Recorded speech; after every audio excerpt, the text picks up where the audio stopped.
보실 하나님의 말씀은 시편 1장, 시편 1편에서 1절에서 6절까지 말씀 보도록 합니다. 제가 봉독하여 드립니다. 구약성경 시편 1편 1절에서 6절. 복 있는 사람은 악인들의 꾀를 따르지 아니하며 죄인들의 길에 서지 아니하며 오만한 자들의 자리에 앉지 아니하고 오직 여호와의 율법을 즐거워하여 그의 율법을 주야로 묵상하는도다. 그는 시냇가에 심은 나무가 철을 따라 열매를 맺으며 그 잎사귀가 마르지 아니함 같으니 그가 하는 모든 일이 다 형통하리로다.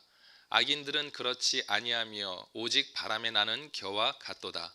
그러므로 악인들은 심판을 견디지 못하며 죄인들이 의인들의 모임에 들지 못하리로다.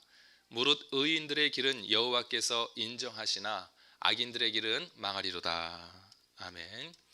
오늘은 인생의 서론과 결론이라는 제목으로 말씀을 나누고자 합니다. 인생의 서론과 결론, 거창한 것 같지만은 아주 단순한 진리로 귀결되는 것을 보게 됩니다. 얼마 전에 복 있는 사람이란 무엇인가에 대해서 말씀을 나눈 적이 있습니다. 복 있는 사람이란 어떠한 사람일까? 오늘은 그 내용을 가지고 다시 한번 말씀을 나누려고 합니다. 여러분들은 복 있는 사람이 어떤 사람이라고 생각하십니까? 여러 차례 반복된 이 복, 도대체 무엇일까? 우리는 평생을 살면서 안 것 같지만은 또 모르는 것 같고, 모르지만은 안 것 같고, 이러한 암과 무지의 사이에서 왔다 갔다 하면서 그 복을 찾아가는 것이 아닌가라는 생각을 해보게 됩니다. 어쩌면 복은 우리 인생이 찾고 찾는 욕망의 중심인지도 모르겠습니다. 이게 무슨 말일까? 왜 욕망의 중심일까? 우리가 복이라고 생각했지만은 사실은 복이 아니라 욕망은 아니었을까? 라는 결론에 도달할 수도 있다는 것입니다. 욕망을 복으로 착각하는 경우들이 많다는 것입니다. 왜냐하면 자꾸 무언가를 채우려 하기 때문입니다. 인간의 본성은 무엇인가를 채워야만 그 마음에 안정되고 평안이 드리워지는 것을 기대하기 때문에 우리는 무엇을 채웠으면 합니다. 그리고 내 손에 무엇이 있을 때 우리는 안정감을 느끼게 되고, 나는 드디어 복을 향해 가는구나 라는 생각을 하게 된다는 것입니다. 어쩌면 복과 욕망의 혼선 사이에서 욕망의 자리에 있는데 어쩌면 복을 우리가 누리고 있는 것이 아닌가라는 착각을 하는 경우들이 많다는 것입니다. 그러면 욕망이란 무엇인가 한번 살펴볼 필요가 있습니다. 욕망은 무엇입니까? 우리가 많은 시간 이 욕망에 대해서 들어왔습니다.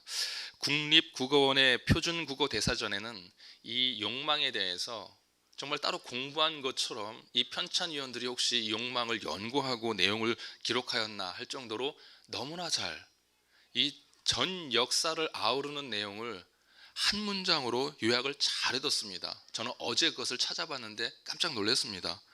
부족을 느껴 무엇을 가지고자 하거나 탐하는 것이라고 기록하고 있습니다. 우와, 저 놀랐습니다. 정말 정리가 잘 됐구나. 부족을 느껴서 무엇을 가지고자 하는 탐하는 것, 이것을 욕망이라고 합니다.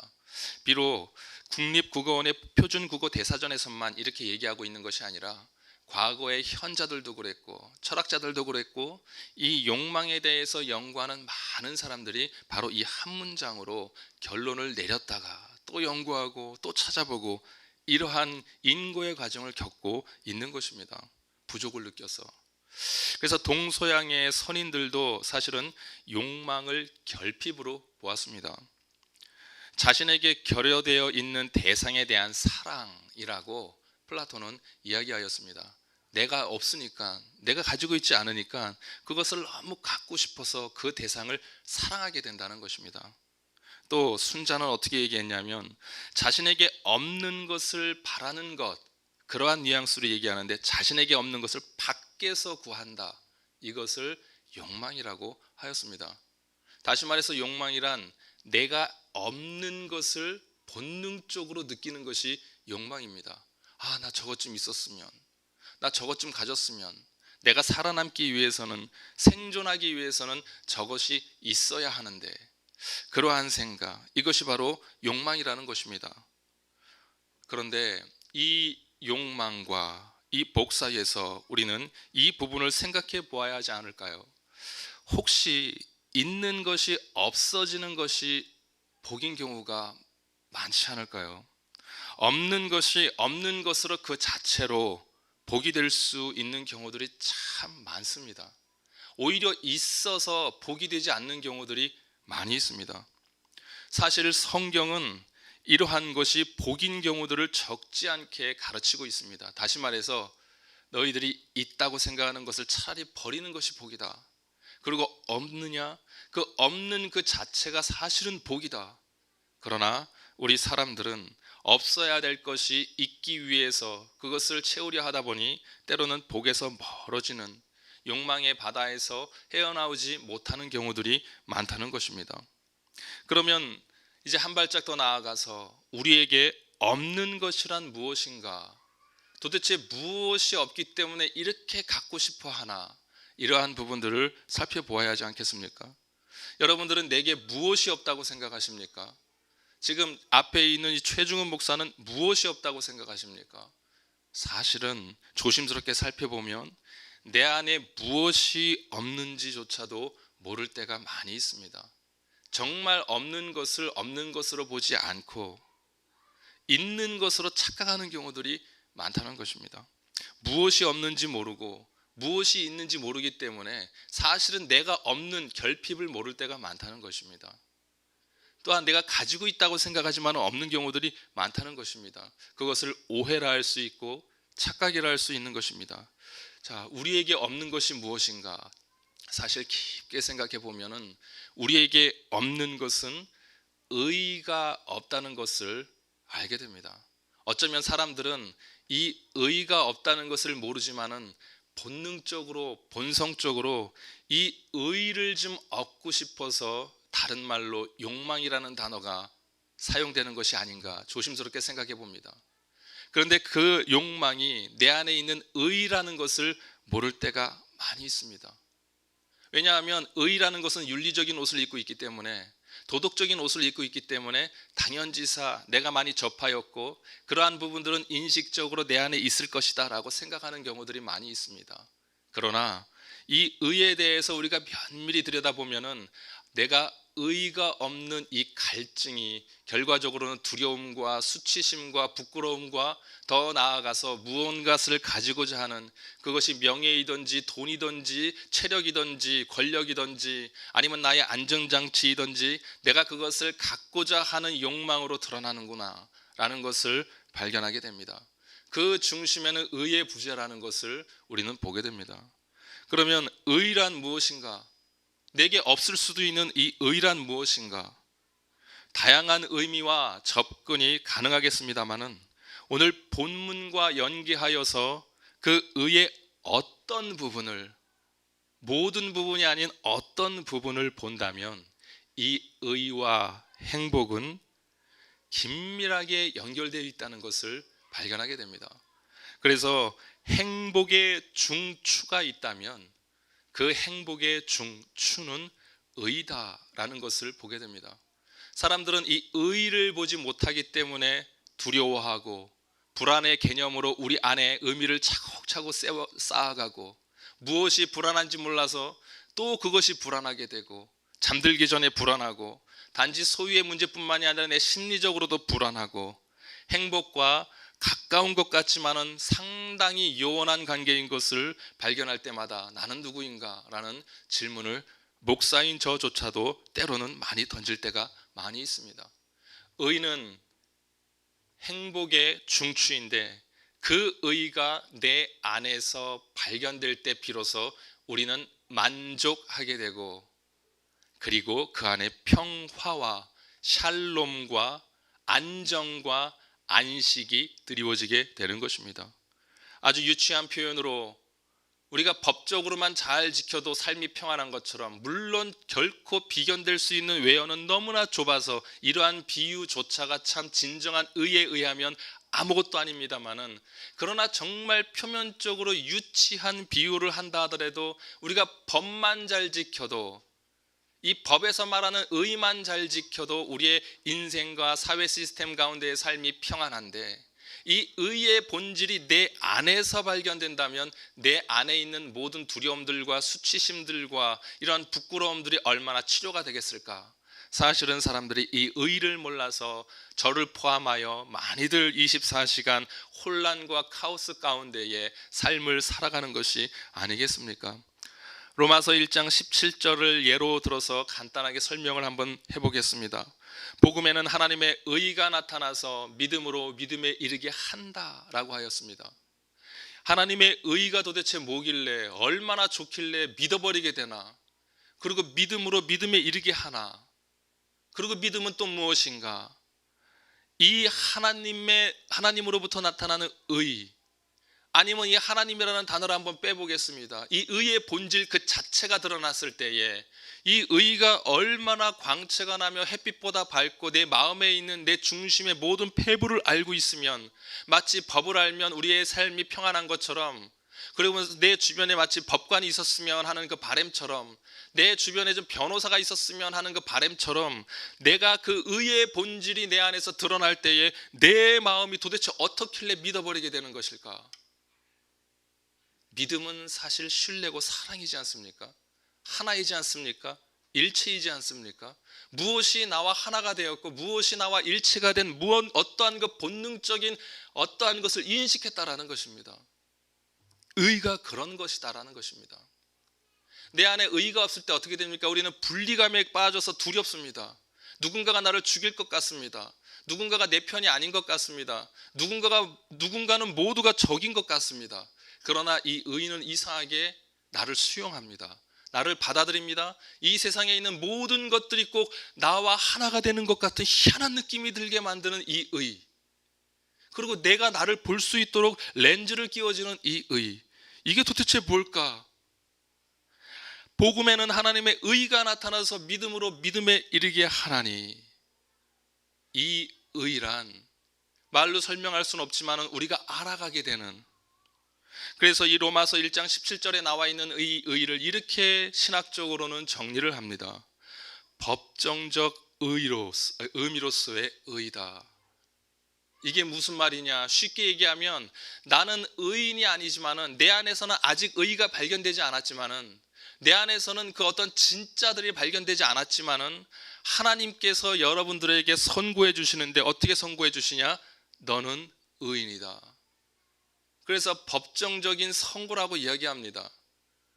내가 법원에서 지금 법원에 앉아 있다고 치면 하나님이라는 판사가 서셔서 우리에게 선고를 해주시는데 너는 의이다. 그것을 우리는 칭의라고 합니다. 그러나 우리는 아직 그 의가 무엇인지를 모를 때가 많이 있습니다. 그러나 이 법정적인 의미로서 칭의를 해주겠다는 겁니다. 너희들은 의인이다. 그리고 더 나아가서 또 이 의란 더 풍성한 의미로 하나님의 성품으로서의 의를 이야기합니다. 우리가 의로운 사람이라고 칭함을 받았다면 우리의 주체의식과 정체성은 이제 기도할 때마다, 예배 드릴 때마다 성령 안에서 너는 내 딸이다, 내 아들이다 라는 인식을 주셔서, 내가 죄인이 아니라 내가 의인이라는 인식을 주셔서 더 풍성한 이제 실제적인 그 의를 알아가게 하시는데, 이 의를 한 단어로 얘기하면 하나님의 성품이고, 이 의를 한 단어로 얘기하면 이 의 그 자체라는 것입니다. 그래서 영어로는 the condition acceptable to God입니다. 하나님께 받아들여질 만한 것. 사실 내가 나를 볼 때는 내 자신에게도 내 자신이 받아들여질 만하지 않을 때가 많습니다. 내가 왜 그랬을까? 하루를 자기 전에 내가 왜 그렇게 했을까? 나조차도 나를 수용하지 못하겠는데, 솔직히 우리는 너가 나를 수용해 라는 어떠한 바램으로 살지만은 피하고 싶을 때가 많이 있지 않습니까? 그것이 우리 죄된 본성이기 때문에 그러합니다.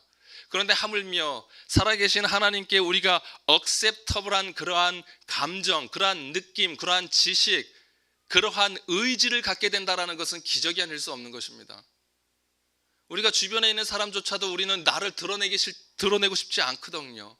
그런데 하나님이 의로운 사람이라고 칭해주기 시작하는 그 사람, 여러분들 같은 그 사람들, 그래서 하나님의 부르심이 그 마음속에 차츰차츰 들려지는 그런 은혜 가운데 있을 때, 우리는 직장에서는, 삶에서는 우리는 거부를 당할지 모르겠습니다만은 하나님께서는 우리에게 어떠한 충족감을 주시냐, acceptable to God, 그 영성을 주셔서 내 의가 아니라 그 하나님의 의가 내 안에 비춰졌더니 나는 하나님께 나아가고 싶은 열망과 열정과 소망이 생긴다라는 것입니다. 그리고 나는 이상하게 사랑한다라고 고백하고 싶어진다라는 것입니다. 이상하게 두려운 하나님이 아니라 하나님께 좀 더 가까이 갔으면, 하나님을 좀 더 알았으면 하는, 하나님께 접근하고자 하는 그 마음이 생긴다라는 것입니다.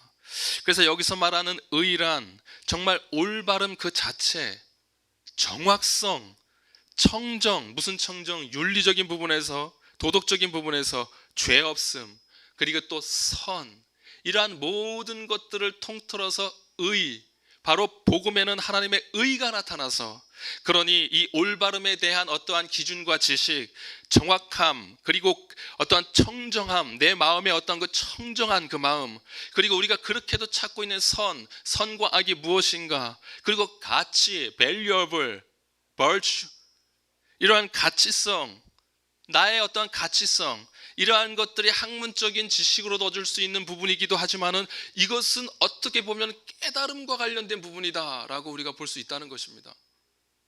내가 어떻게 무엇을 많이 공부하면서도 느껴지고, 이러한 모든 과정들이 총 아우러져서 이상하게 어느 순간 깨달아졌다는 것입니다. 그것이 하나님의 의라는 것입니다. 하나님의 의가 내가 주어졌을 때 이것이 왜 올바른지 모르는데 올바로 라고 말을 한다라는 것입니다. 그리고 내가 정확한 것을 모르겠는데 정확한 거야 라고 고백한다라는 것입니다.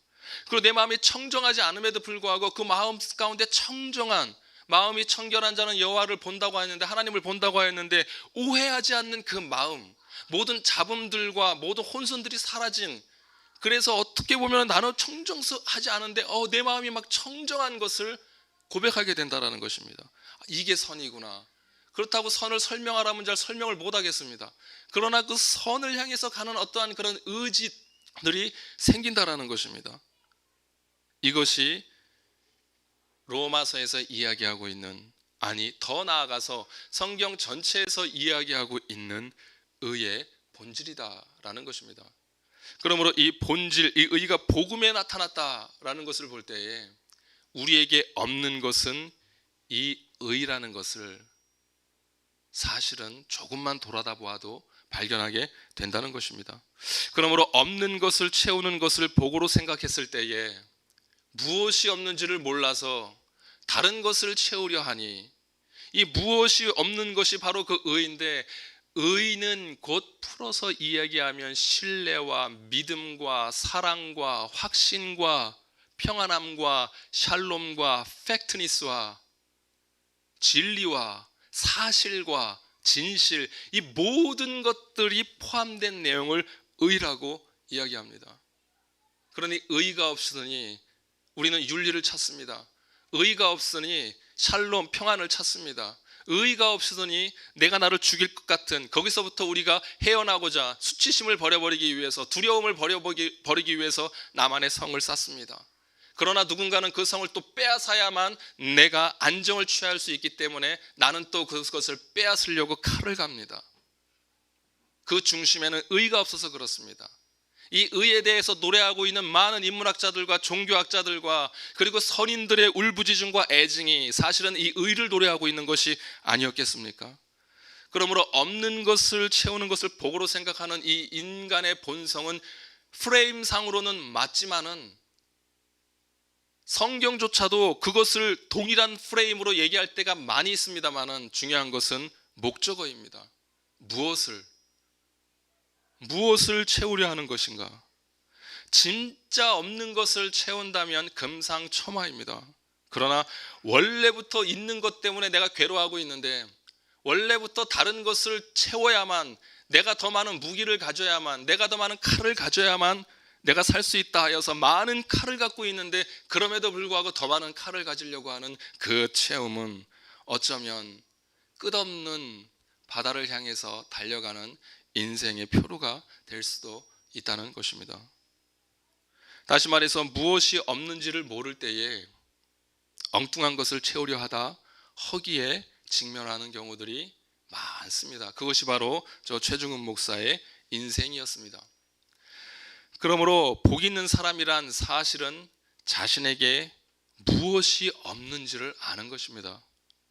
복 있는 사람이란 자신에게 의의가 없다는 것을 아는 것과 그러므로 의의 근원을 아는 것이 복입니다. 인생을 많이 사신 분들과 특별히 이웃 어른들과 한 10년 전에 대화를 할 수 있는 기회들이 참 많았습니다. 근데 저는 그 인생의 어른들과 10년 전에 대화를 하면서 많은 것을 배웠습니다. 아, 이래서 많은 질문을 해야 되는구나. 연세가 드실수록 참 솔직하시다라는 것을 경험하게 되었습니다. 저는 오히려 잘난 척을 했습니다. 저는 많이 아는 듯 하였습니다. 그런데 오히려 깜짝 놀란 것은 저를 겸허하게 만들었는데 그분의 입에서 나오신 말씀이 모르겠다. 깜짝 놀랐습니다. 아, 그러면 나도 그분만큼 살게 됐을 때에 혹시 나도 모르겠다라는 그 고백을 하게 되는 걸까? 저는 알 수 있을 것이라고 생각했습니다. 그러나 너무나 많은 인생의 어르신들이 모르겠다라는 말씀들을 하시는 것을 보면서 정말 많이 생각했습니다. 근데 한편으로는 이래서 어르신들이구나. 자신에게 무엇이 없는지를 아십니다. 자신에게 있다고 생각했는데 없다는 것을 아십니다. 근데 저는 있다고 생각했습니다. 그 당시에 저는 알고 있다고 생각했습니다. 그러나 제가 점점 깨닫고 있는 것은 앞으로 더 깨달아야 하고 아직도 너무나 깨달을 것이 많지만은 아, 내게 없는 것이 많구나 라는 것을 알게 됩니다. 복이 있는 사람이란 내게 없는 것을 진짜 아는 것이 복이다라는 것이 오늘 시편 1편의 중심된 내용이기도 한 것입니다. 의의 근원은 하나님이다라는 사실, 이것을 잊었을 때에 우리는 어쩌면 그 요람에 들어가기 바로 전날까지도 그 의를 알지 못하고 생을 달리할 수도 있다라고 말씀하고 있는 부분이 바로 성경 말씀과 예수님의 가르침입니다. 의의 근원은 하나님입니다. 이 의를 지금도 찾고 있고 너무나 많은 사람들이 인고의 노력 가운데에 이 의를 찾고자 하는 노력들이 인문학입니다. 아직도 연구하고 있고 어쩌면 저를 포함하여서 먼 훗날 모르겠다라는 고백을 앞으로 역사가 있는 한 계속 되지 않을까. 이 의에 대해서 연구한 책들이 도서관이나 아니면 서점가에 가면 베스트셀러로 즐비합니다. 읽어보면 다 대단하십니다. 그리고 정말 엄청난 노력들을 하셨구나. 나보다 100배 낫구나, 1000배 낫구나. 이러한 부분들을 알아내시다니. 저는 모르고 모른다고 했는데 그분들은 공부하고 모른다고 합니다. 읽어보면 참 전율이 느낍니다. 그 저명한 저술가조차들도 어떻게 표현하냐? 모르겠다. 그래서 최대의 정의를 찾으려고 노력합니다. 정의를 찾으려고 노력하는 게 아니라 최대의 정의. 의란 하나님으로부터 오는 것으로서 내가 의를 알았다고 해서 아는 것도 아니고 하나님을 만났다고 해서 아는 것도 아니고 욥처럼 이제는 내가 제 가운데에 회개하나이다. 하나님의 의를 경험한 욥은 하나님 앞에 하나님으로부터 오는 은혜로 살 수밖에 없다는 것을 고백하는 것이 그의 최고의 의에 대한 지혜였습니다. 의는 하나님으로부터 오는 것이기에 우리가 그 하나님과 동행하고 하나님과 가까워지면 가까워질수록 우리는 단순하게 이야기하여서 의를 알아가는 여행을 시작하게 되는 것입니다. 앞서 살핀 바 내 의로는 살 수가 없는 것입니다. 의가 무엇인지도 모릅니다. 살 수도 없고 의였다고 생각했는데 뒤돌아보니 의가 아닌 경우들을 너무나 많이 보게 됩니다. 오늘을 기준으로 가까운 지난날을 생각해 봅시다. 생각대로 바르게 살 수 없었던 삶을 발견하게 됩니다. 외형으로는 오래도록 바른 모습일 수 있었습니다마는 그러나 나의 실체인 속 사람이 어떠하였는지 우리는 잘 압니다. 속과 겉이 다른 삶을 24시간 중에 저 목사를 예로 든다면 10시간 이상은 다른 사람으로 사는 내 모습을 발견하게 되었습니다. 그 자체만 보더라도 의의가 아니지 않습니까? 현행법으로도 위증죄는 사실을 기초로 하지 않습니다. 위증죄는 그 사람을 기초로 합니다. 그 사람의 인격을 기초로 합니다. 그 사람이 알고 있는 것을 기초로 합니다. 그래서 사실을 말했다 하더라도 그것이 그 사람의 기억 속에서 거짓말이면 죄로, 위증으로 판결을 내립니다. 내가 설령 잘못된 것을 알고 있다 할지라도 그것이 나라고 생각해서 내가 알고 있는 팩트라고 생각해서 이야기하면 그 사람은 선언 후에 법정 안에서도 위증죄가 성립되지 않습니다. 다시 말해 법조차도 너 중심이 뭐냐라는 것을 묻고 있는 것입니다. 마찬가지로 예수님도 이렇게 이야기하셨습니다. 나는 너희에게 이르노니 음욕을 품고 여자를 보는 자마다 마음의 이미 간음하였느니라. 현행법과 형법과 민법과 예수님께서 말씀하시는 이 법의 정신이 전혀 다르지 않습니다. 한마디로 최중훈이라는 남자가 어떤 여성을 보고 음욕만 품어도 너는 간음하였다라는 것입니다. 위증죄와 같습니다. 한마디로 우리는 겉모습은 의로울지 모르지만은 속사람으로서 위증죄를 범하는 삶을 평생을 사는 모습들을 보게 됩니다. 겉모습은 우리는 위증이 아니라 정말 바르게 사는 것 같지만 하나님이 보셨을 때에는 의라는 것 자체로 봤을 때는 겉과 속이 다른 사람으로서 의의가 하나도 없는 것을 발견하게 됩니다. 우리는 우리의 의로 살 수 있는 존재가 아닙니다. 우리에게는 의의가 없습니다. 아무리 정의를 외치는 이 세상의 모든 것들을 본다 할지라도 그 중심을 움직이는 힘은 의의가 아니라 이권이다라는 것을 너무나 빠른 속도로 발견하게 됩니다. 의의는 그러므로 예수 그리스도의 공의로 주어지는 법정적 선고로 주어집니다. 어려운 말 같지만은 이렇게 단어를 쓸 수밖에 없어서 그렇습니다. 그러나 참 쉬운 말입니다. 의는 내 것이 아니라 예수 그리스도께서 공의로, 다시 말해서 선과 악을 해결해 주시는 그리스도의 공의로 내가 그것을 해결할 수 없는 그것을 그리스도께서 해결해 주심으로 그 그리스도께서 해결하신 그것을 보시고 하나님께서 조금 전에 말씀드렸듯이 너희들은 의인이다 라고 선고해 주시는 그것이 바로 의의 시작입니다. 공의는 사람이 충족시킬 수 있는 이러한 모든 양심의 문제까지도, 우리의 마음속에 있는 여러 가지 그러한 양심의 문제까지도 모든 공의를 예수께서 이루셨고, 예수님께서 공의를 이루신 것으로 인해서 여러분들은 죄 없다 칭함을 받으신 것, 다시 반복해서 말씀을 드리는 것입니다. 하나님께서 의인으로 칭하여 주셨기 때문에 이제는 성령의, 생명의 성령의 법으로 우리는 살아가게 되는 것입니다. 이 법은 우리에게 선고를 기다리고 있는 법이 아니라, 우리가 비록 때로는 넘어지고 아프다 할지라도 선고를 기다리는 법이 아니라 이미 선고된 법입니다. 다시 말해서 이제는 정죄가 아니라 용기와 소망을 주시는 사랑의 법이다라는 것입니다. 이 법 이외에 우리가 살 수 있는, 의를 이룰 수 있는 법은 없다는 것입니다. 의 자체로 의를 이루려고 하면 사실 그 의조차도 굉장히 편협하고 굉장히 욕망에 차 있는, 내 이권을 채우기 위한 의인 경우들이 참 많지 않습니까? 요즘 신문지상에서 전 대법관을 도마 위에 올려놓고 참 많은 말들이 있지 않습니까? 그 말들의 중심이 뭡니까? 다들 외형적으로는 아까 위중죄와 관련돼서 얘기해 봤을 때 팩트를 얘기합니다. 선을 얘기합니다. 솔직해 봅시다. 지금 그 한 사람을 놓고 양 진영에서 얘기하고 있는 것이 솔직히 무엇입니까? 참 어려운 부분인데요. 이권 아닙니까? 제가 볼 때 양쪽이 다 이권을 챙기고 있습니다.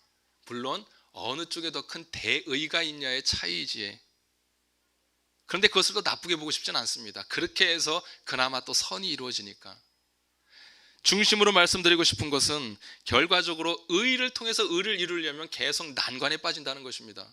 나는 의를 이룬 것 같은데 결과적으로는 악을 행하고 있는 나를 발견하게 됩니다.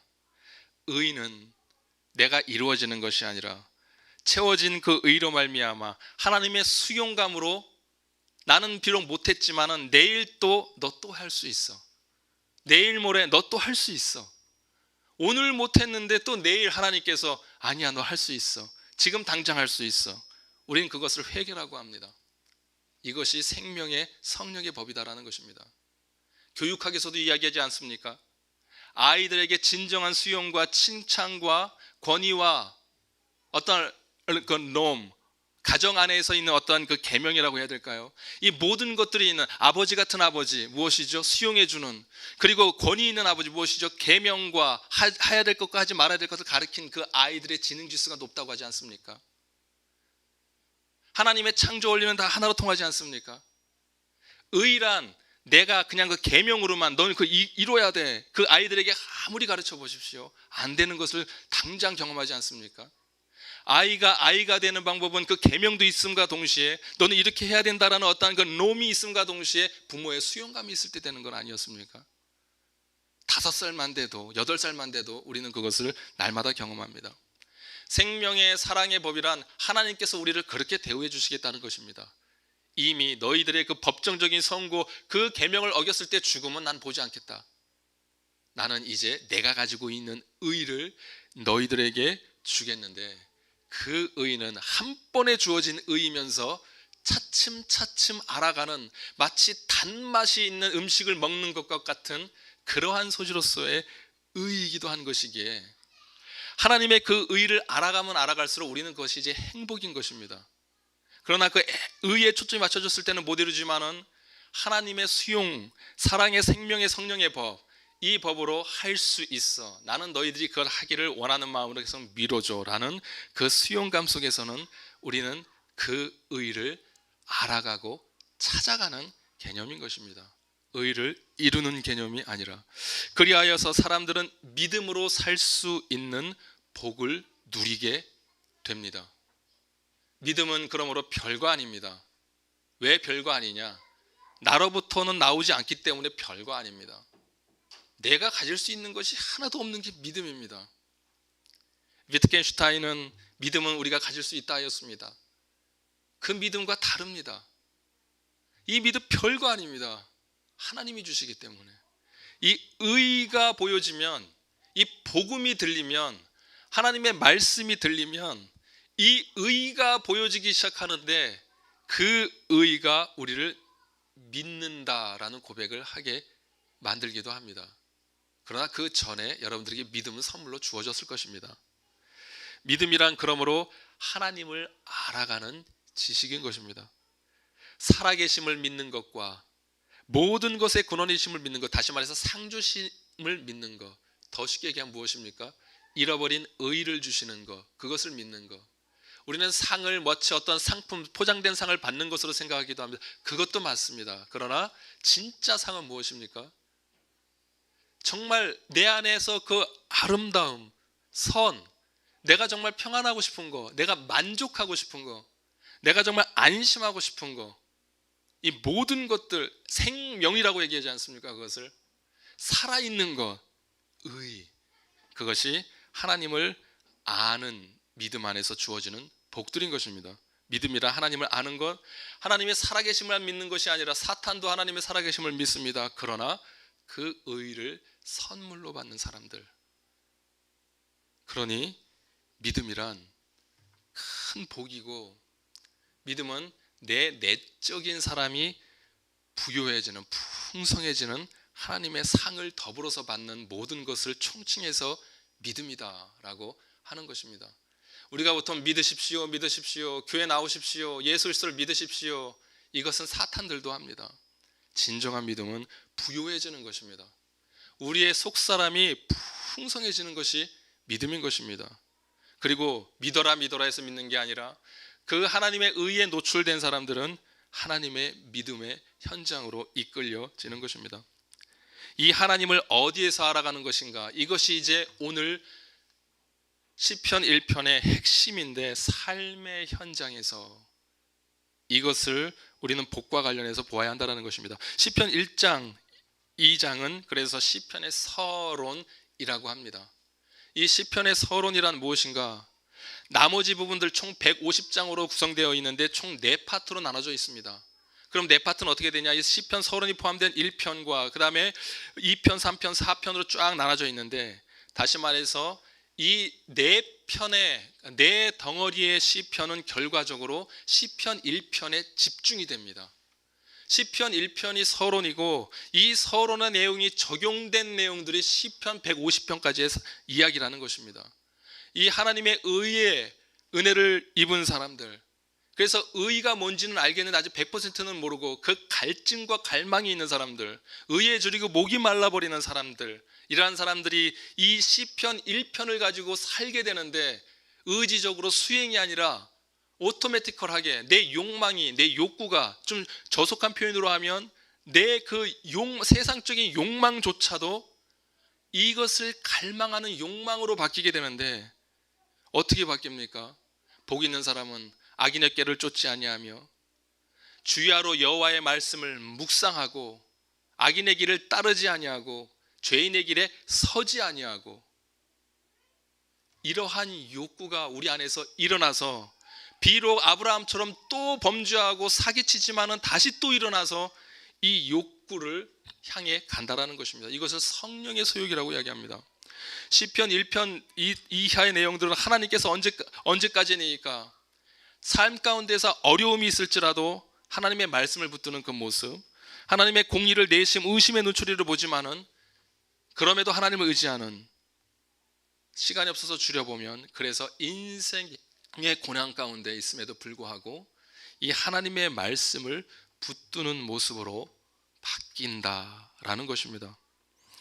이러한 모든 삶의 내용들이 하나님을 알아가는 믿음입니다. 그리고 그 믿음 안에는 하나님의 의가 주어집니다. 믿음은 눈물과 영광 가운데서 여호와의 말씀을 따르는 시간의 모든 과정들인 것입니다. 그리고 그 믿음이 있는 사람들은 시편 이 150편까지의 삶이 바로 나의 삶이고, 그리고 그 안에서 하나님의 의를 보는 사람들의 삶의 여정인 것입니다. 그러므로 시편 150편까지의 삶을 보면 나와 별반 다르지 않는다라는 것을 발견하게 됩니다. 우리도 그러한 눈물 가운데에 하나님의 은혜를 체험하며 살아갈 수 있는 부르심을 받은 자들이 우리이기에, 이렇게 은혜로 사는 사람들에게 주신 말씀이 오늘 본문인 것입니다. 그는 시냇가에 심은 나무가 철을 따라 열매를 맺으며 그 잎사귀가 마르지 아니함 같으니 그가 하는 모든 일이 다 형통하리로다. 그런데 그 형통하리로다 다 눈물이었고 애통이었고, 그리고 때로는 이 적의 쫓김을 받았고, 내 심적이든지 아니면 외적이든지 때로는 질고의 시간을 통과하고 지났지만은, 시편 기자는 이 하나님의 의를 본 이 신앙의 고백으로 단지 시적인 표현으로 그럴지어다가 아니라 진짜로 이러한 고백을 했다는 것입니다. 그는 시냇가에 심은 나무가 철을 따라 열매를 맺으며 그 잎사귀가 마르지 아니함 같으니 그가 하는 일이 모든 일이 다 형통하리로다. 이것이 하나님의 의가 있는 사람의 결말인 것입니다. 그러므로 하나님의 은혜로 말미암아 하나님의 의로 이러한 복의 복을 누리시는 여러분과 제가 되기를 주님의 이름으로 축원하여 드립니다. 우리 손에